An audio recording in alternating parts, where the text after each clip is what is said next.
ഭ്രാന്തന്റെ പ്രണയം and unconditional love story ഭാഗം 11. ഉണ്ണിയേട്ടാ, അവൻ പറയുന്നത് കേട്ടതും പകപ്പോടെ വിറയാർന്ന സ്വരത്താൽ മാളു വിളിച്ചു. വെക്കട്ടെ ഗായു, അവിടെ വെക്കട്ടെ. അവൻ അവൾക്ക് അടുത്തേക്ക് വന്നു. മാളുവിന്റെ നെഞ്ചിടിപ്പ് കൂടി. അത് ഉണ്ണിയേട്ടാ, എനിക്ക് ആദ്യമായി താൻ ചുംബിക്കപ്പെടാൻ പോകുന്നുവെന്ന് മാളുവിന് ഉറപ്പായി. അത്രയും ആഗ്രഹത്തോടെ ചോദിക്കുന്നവനോട് വേണ്ട എന്ന് പറയാൻ തനിക്കാവില്ല. എങ്കിലും നെഞ്ചിടിപ്പ് കൂടി താനിപ്പോ മരിച്ചു പോകുമെന്ന് അവൾക്ക് തോന്നി. പിന്നെ പിന്നെ മതി, പറ്റില്ല, എനിക്കിപ്പോ വേണം. അവൾ പറഞ്ഞു പൂർത്തിയാക്കും മുന്നേ അവൻ വാശിയോടെ പറഞ്ഞു. മാളു പരവേശത്തോടെ അവനെ നോക്കി. ഇപ്പൊ നമുക്ക് താഴേക്ക് പോവണേട്ടാ, പിന്നെ ഞാൻ സമ്മതിക്കാം. അവൾ വെപ്രാളത്തോടെ പറഞ്ഞുകൊണ്ട് അവനിൽ നിന്നും പിന്നോട്ട് നടന്നു. അപ്പൊ ഗായുവിന് ഉണ്ണിയേട്ടന് ഇഷ്ടല്ല അല്ലേ? അതല്ലേ സമ്മതിക്കാത്തെ?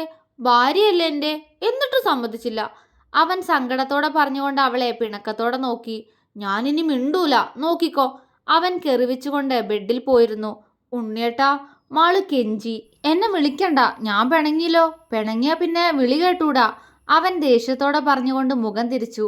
ആ ചെക്കന്റെ പിണക്കം എങ്ങനെ മാറ്റുമെന്ന് അവൾക്ക് അറിയുമായിരുന്നില്ല. അത് മാറണമെങ്കിൽ അവൻ ആഗ്രഹിച്ചത് നടക്കുക തന്നെ വേണം. മാളുവിന്റെ ശരീരം ആകെ ഒരു തണുപ്പ് കയറുന്നത് പോലെ കുളിർന്നു പോയി. പക്ഷെ പെട്ടെന്നെന്തോ ഓർത്തതുപോലെ അവളുടെ മിഴികൾ വിടർന്നു. അത്രമേൽ ആഗ്രഹത്തോടെ പ്രതീക്ഷയോടെ അവൾ അവന്റെ അരികിൽ പോയിരുന്ന് അവന്റെ മുഖം തനിക്ക് നേരെ തിരിച്ചു. വിനോദിന്റെ കവിൾ വീർത്ത് കെട്ടിയിട്ടുണ്ട്. ഞാൻ സമ്മതിക്കാം, പക്ഷേ ഞാൻ പറയുന്നൊരു കാര്യം ഉണ്ണിയേട്ടൻ കേൾക്കണം, എന്നാലേ ഞാൻ സമ്മതിക്കൂ. അവള് പറഞ്ഞു. അവന്റെ നെറ്റി ചുളിഞ്ഞു. എന്താ അനുസരിക്കണ്ടേ? അവൻ ചോദിച്ചു. അത് അത് ഉണ്ണിയേട്ടൻ എന്നെ മാളൂന്നൊന്ന് വിളിക്കാവോ? എന്നിട്ട് തന്നോ? അവൾ വിടർന്ന കണ്ണോടെ പറഞ്ഞു. അവന്റെ മുഖത്ത് പെട്ടെന്ന് ദേഷ്യം നിറഞ്ഞു. മാളുവിന് അത് കണ്ട് പേടി തോന്നി. ഞാനെന്തിനാ ഗായുവിനെ വേറെ പേര് വിളിക്കുന്നേ? നീ എന്റെ ഗായു അല്ലേ, ഞാൻ വിളിക്കില്ല. അവൻ ദേഷ്യത്തോടെ പറഞ്ഞു. മാളുവിന്റെ കണ്ണ് നിറഞ്ഞു. അവൻ നിയന്ത്രിക്കാൻ കഴിയാത്ത വിധം പുറത്തേക്ക് ഒഴുകി. അത് കണ്ട് വിനോദ് പകപ്പോടെ അവളെ നോക്കി. അയ്യോ ഗായു, ഗായു എന്തിനാ കരയണേ? അവൻ ആകുലതയോടെ ചോദിച്ചു. മാളു പെട്ടെന്ന് കണ്ണുകൾ അമർത്തി തുടച്ചുകൊണ്ട് അവിടെ നിന്നും എഴുന്നേറ്റു. വിനോദ് അവളെ തന്നെ നോക്കിക്കൊണ്ടിരുന്നു. അവളിൽ നിന്നും തേങ്ങൽ പുറത്തേക്ക് വരുന്നുണ്ടായിരുന്നു. അവൻ തന്നെ ആദ്യമായി ചുംബിക്കുമ്പോൾ അത് തനിക്ക് മാത്രമായിരിക്കണമെന്നൊരാഗ്രഹം.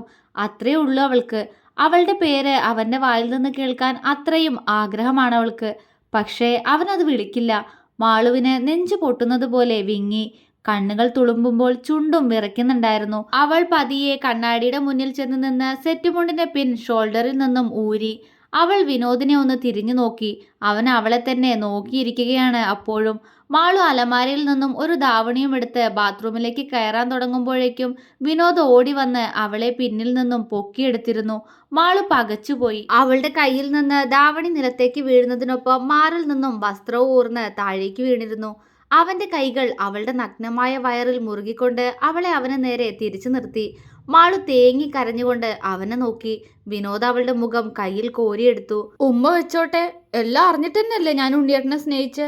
ഞാൻ ഗായു അല്ലേ, അങ്ങനെ ആയാ മതി. ഹൃദയം പിടഞ്ഞവൾ മനസ്സിൽ പറഞ്ഞു. ഗായു, മുഖത്തേക്ക് നോക്ക്. അവൻ സ്നേഹത്തോടെ അവളോട് പറഞ്ഞു. മാളുവിന് കണ്ണു നിറഞ്ഞിട്ട് അവനെ നേരെ കാണാൻ പോലും വയ്യായിരുന്നു. അവളുടെ കണ്ണുകൾ അവനെ നോക്കാതെ നിലത്തേക്ക് ഊന്നിയവൾ. മാളു. പെട്ടെന്ന് വിനോദ് സ്നേഹത്തോടെ ആദ്യമായി അവളെ വിളിച്ചു.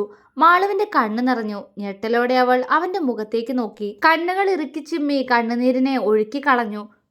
എന്താ വിളിച്ചേ? അവൾ തേങ്ങലോടെ ചോദിച്ചു. വിനോദ് ചിരിച്ചു. മാളു, ഉണ്ണിയേട്ടന്റെ മാളു. അവൻ പറഞ്ഞുകൊണ്ട് അവളുടെ കവിളിൽ ചുംബിച്ചു. മാളു പൊട്ടിക്കരഞ്ഞുകൊണ്ട് വിനോദിനെ കെട്ടിപ്പിടിച്ചു. അവൻ ഭയന്നുപോയി. എന്തിനാ കരയണേ? അവൻ ആകുലതയോടെ ചോദിച്ചു. മാളു മിണ്ടാതെ അങ്ങനെ തന്നെ നിന്നു. ഹൃദയം നിറഞ്ഞതുപോലൊരു സന്തോഷം. എൻ്റെ ഉണ്ണിയേട്ടൻ എന്നെ മാളൂന്ന് വിളിച്ചിരിക്കുന്നു. മാളുവിന്റെ കൈകൾ അവനിൽ കൂടുതൽ മുറുകി. കുറച്ചുനേരം കഴിഞ്ഞപ്പോൾ മാളുവിന്റെ കരച്ചിൽ നിന്നു. അവൾ അവന്റെ നെഞ്ചിൽ മുഖമുട്ടുരസിക്കൊണ്ട് അവനെ സ്നേഹത്തോടെ നോക്കി. എന്താ? അവൻ മുഴുവനായി വിളിക്കുന്നതിനു മുന്നേ അവൾ അവന്റെ വായ പൊത്തിപ്പിടിച്ചിരുന്നു. അവൻ അവളെ തന്നെ നോക്കി. മാളു, അത് മതി. എൻ്റെ ഉണ്ണിയേട്ടൻ എനിക്ക് തരുന്ന ആദ്യത്തെ ചുംബനം അത് ഈ മാളൂന് മതി. ഈ ഒരു തവണ മാത്രം, അവൾ പതിഞ്ഞ ശബ്ദത്തോടെ പറഞ്ഞു. വിനോദ് അവളെ സംശയത്തോടെ നോക്കി. അവൾ അവനെ നോക്കി പുഞ്ചിരിച്ചു. ഒരു തവണ മാളൂന്ന് വിളിച്ചിട്ട് എനിക്ക് തരൂ ഉമ്മ? അവൾ പ്രണയത്തോടെ അവനോട് ചോദിച്ചു. വിനോദ് കുറച്ചു നേരം അവളെ നോക്കി. പതിയെ അവന്റെ ചുണ്ടിൽ ഒരു പുഞ്ചിരി വിരിഞ്ഞു. അവളുടെ മുഖം വിടർന്നു. മാളു, അവൻ വിളിച്ചു. മാളുവിന്റെ ചുണ്ടുകൾ വിടർന്നു. ഒപ്പം വിനോദ് അവളുടെ കവിളുകളെ പൊതിഞ്ഞു പിടിച്ചുകൊണ്ട് അവളുടെ ചുണ്ടിലേക്ക് തന്റെ ചുണ്ടുകൾ അടുപ്പിച്ചു. മാളുവിന്റെ കണ്ണുകൾ ഇമച്ചിമ്മാൻ പോലും മറന്ന് അവനെ നോക്കി. അതേ നിമിഷം വിനോദിന്റെ ചുണ്ടുകൾ അവളുടെ ചുണ്ടിൽ അമർന്നു കഴിഞ്ഞിരുന്നു. ഏങ്ങിക്കൊണ്ട് അവൻ അള്ളിപ്പിടിച്ചുപോയി മാളു. ആദ്യ ചുംബനം. അങ്ങനെ ചുംബിച്ചവൻ മാറുമെന്ന് കരുതി മാളു അകലാൻ ശ്രമിച്ചതും അവളെ ഞെട്ടിച്ചുകൊണ്ട് വിനോദ് അവളുടെ ഇടുപ്പിലൂടെ കൈമുറുക്കി അവളെ അങ്ങനെ അല്പം ഉയർത്തിക്കൊണ്ട് അവളുടെ കീഴ്ചുണ്ടിൽ പതിയെ കടിച്ചു. ആ മാളു എരിവ് വലിച്ചുപോയി. പക്ഷെ അപ്പോഴേക്കും അവന്റെ നാവ് അവിടെ തഴുകിക്കഴിഞ്ഞിരുന്നു. ഉണ്ണിയേട്ടാ. അവളിൽ നിന്ന് വല്ലാത്തൊരു സീൽക്കാരം പോലെ ഉയർന്ന ശബ്ദം. അതേ നിമിഷം വിനോദ് അവളുടെ കീഴ്ചുണ്ടിനെ അവളുടെ വായിലേക്ക് കടത്തി നുണഞ്ഞു തുടങ്ങിയിരുന്നു. മാളുവിന്റെ കൈകൾ അവന്റെ തലമുടിക്കുള്ളിൽ പോയി ഒളിച്ചു. അവൻ അവളുടെ കീഴ്ചുണ്ടും മേൽചുണ്ടും മാറി മാറി നുണയുമ്പോൾ മാളുവിന്റെ ശരീരമാകെ കോരിത്തരിച്ചുപോയി. അവന്റെ ചുണ്ടുകൾ അവളുടെ മേൽചുണ്ടിലേക്ക് ചേക്കേറിയതും മാളു പെട്ടെന്ന് അവന്റെ കീഴ്ചുണ്ടിൽ അമർത്തി കടിച്ചിരുന്നു. ആ അവന് വേദനിച്ചു. അവന്റെ കൈ പെട്ടെന്ന് അവളുടെ വലതുമാറിൽ മുറുകി. മാളു വിറച്ചെങ്കിലും അവനെ വിടാതെ ചുംബിച്ചു. അവളുടെ കൈകൾ അവന്റെ ഷർട്ടിൽ മുറുകുന്നതോടൊപ്പം ഷർട്ടിന്റെ ബട്ടൺ പൊട്ടിപ്പോയി. ഏറെ നേരം നീണ്ടുനിന്ന ചുംബനം. ഒടുവിൽ ശ്വാസം കിട്ടാതെ അവൾ അവന്റെ തോളിലടിച്ചതും വിനോദ ദേഷ്യത്തോടെ അവളിൽ നിന്നും മുഖമുയർത്തി. എനിക്ക് മതിയായില്ല. കിതയ്ക്കുമ്പോഴും അവൻ മുഖം വീർപ്പിച്ചു പറഞ്ഞു. മാളു ചുവന്ന മുഖത്തോടെ അവന്റെ കഴുത്തിലേക്ക് മുഖം പൂഴ്ത്തി. മതി. ഇനി ഇനി മാളുവിന് വെയ്യ ഉണ്ണിയേട്ടാ. അവന്റെ കഴുത്തിലൂടെ കൈചുറ്റി കിതച്ചവൾ പറഞ്ഞതും വിനോദ് ശരിയെന്ന പോലെ മൂളി അവളെ പതിയെ താഴേക്ക് നിർത്തി. അവൾ അപ്പോഴും അവന്റെ നെഞ്ചിൽ ചാരി നിൽക്കുവാണ്. കഴിഞ്ഞുപോയ നിമിഷങ്ങൾ അത്രയും സന്തോഷവും പരവേശവും പിടച്ചിലുമെല്ലാം നിറച്ചിരുന്നു അവളിൽ. മാളു. വിനോദ് വിളിച്ചു. മാളു മൂളി. നല്ല രസമുണ്ട്. എനിക്കിഷ്ടായി. അവൻ പറഞ്ഞതും പിടപ്പോടെ അവൾ അവനെ നോക്കി. എന്തിഷ്ടായി? ചുവന്ന ചെമ്പരത്തി പോലൊരു പെണ്ണിന്റെ ചോദ്യം. ഇതിഷ്ടായി. നല്ലതാ. അവൻ അവളുടെ ചുണ്ടിൽ തൊട്ട് ചിരിയോടെ പറഞ്ഞു. ഉണ്ണിയേട്ടാ.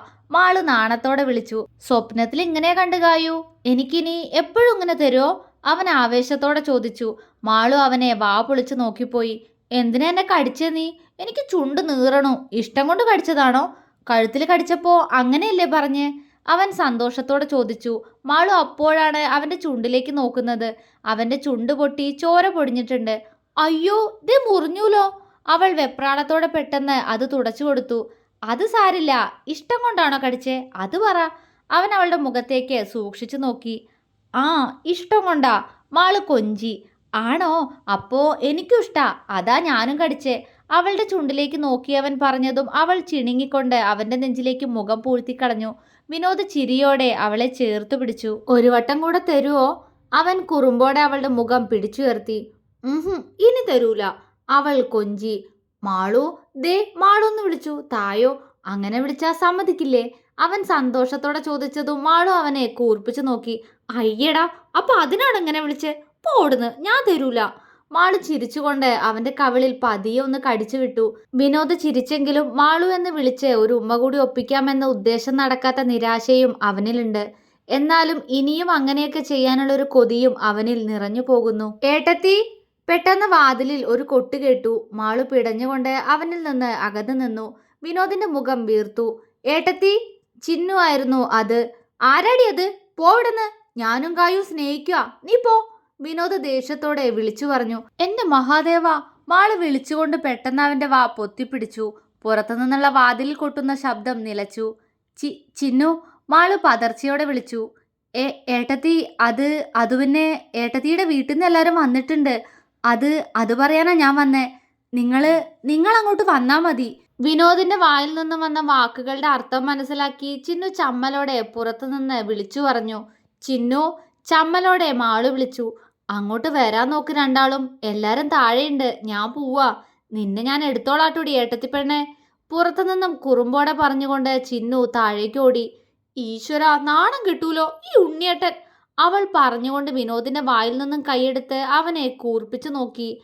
കാര്യമറിയാതെ വിനോദ് അവളെ നോക്കി. എന്താ മാളു? അവൻ ചിരിയോടെ ചോദിച്ചു. ഉണ്ണിയേട്ടാ, ഗായൊന്നു മതി മനുഷ്യ. നിങ്ങൾ ശരിയല്ല. പോ. അവൾ കുറുമ്പോടെ പറഞ്ഞുകൊണ്ട് അവന്റെ നെഞ്ചോട് ചാഞ്ഞു.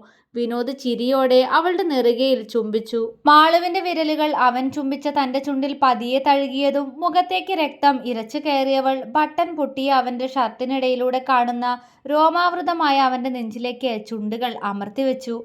വിനോദ് ഒന്ന് വിറച്ചുകൊണ്ട് അവളെ കൂടുതൽ തന്നിലേക്ക് അമർത്തിപ്പിടിച്ചു. തുടരും.